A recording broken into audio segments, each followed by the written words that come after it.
For decades, scientists have been trying to create an artificial intelligence capable of defeating human opponents in games like chess or Go. In fact, after the Deep Blue AI beat Garry Kasparov, the Russian grandmaster, at chess in 1996, AI has gotten so good that a decade later, grandmasters were lucky if they could even force a draw. These days, the free chess app you download on your phone would probably crush a grandmaster, and DeepMind's AlphaGo AI is routinely spanking the best Go players in the world. But games like chess and Go have finite movements. There are a very limited set of linear moves on a narrowly defined grid.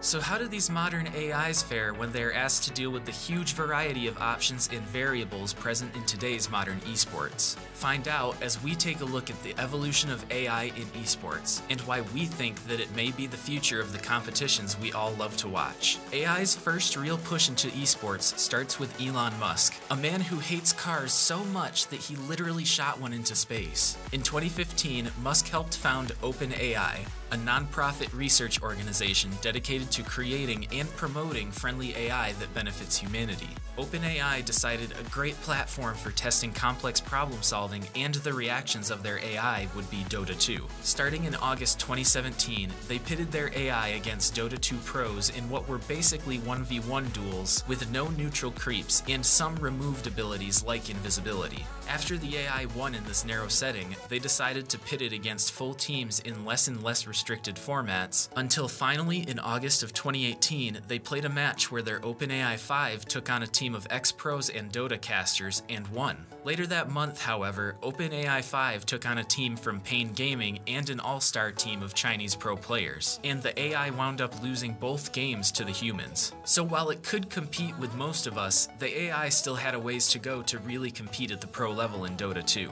Even more recently, DeepMind's AlphaStar AI took on and beat Team Liquid Pro Mana at StarCraft 2, showing the rapid advancements of AI in MOBAs and even real-time strategy games, which had previously been too complex for AIs to compete in at top levels. While AlphaStar has beaten several pros now in this format, it does come with numerous caveats, as the AI could only play one of the races in StarCraft 2, the Protoss, and the game had to be played as a 1v1.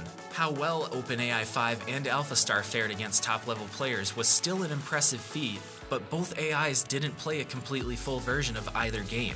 So with AI being able to at least compete with pro players in several huge esports, are we going to be cheering for AI versus AI matches next year?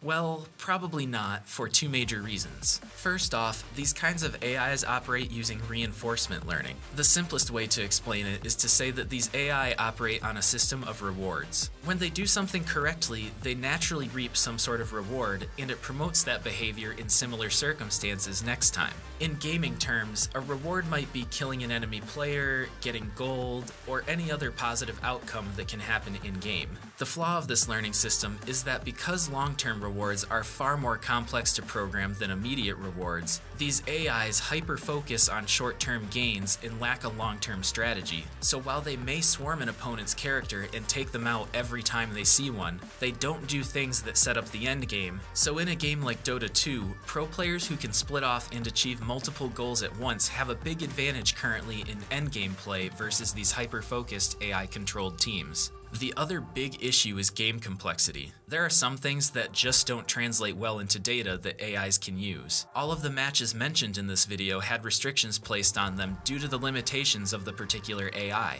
In Dota 2, they could only play 18 characters because the AI wasn't able to properly control the other 90 or so heroes in the game. Certain items were also banned because the AI could not account for them. Similarly, in StarCraft 2, the AI could only play 1v1 matches as a select race. Don't get us wrong, these AI are extremely advanced, but they still don't have full command of the games they are built to play. However, there is an area where AI may in fact be the future of esports, which surprisingly enough is coaching. Most of us think of coaches as leaders, people capable of firing up their players, boosting their confidence, and helping lead them to success. But as AI is becoming more refined, it has a massive advantage in raw analytical power no human coach can match. Are you curious how a certain lineup would have worked against another team? AI can use past performances of that team to run thousands of mock matchups using your own player's data to determine the optimal setup for your own team.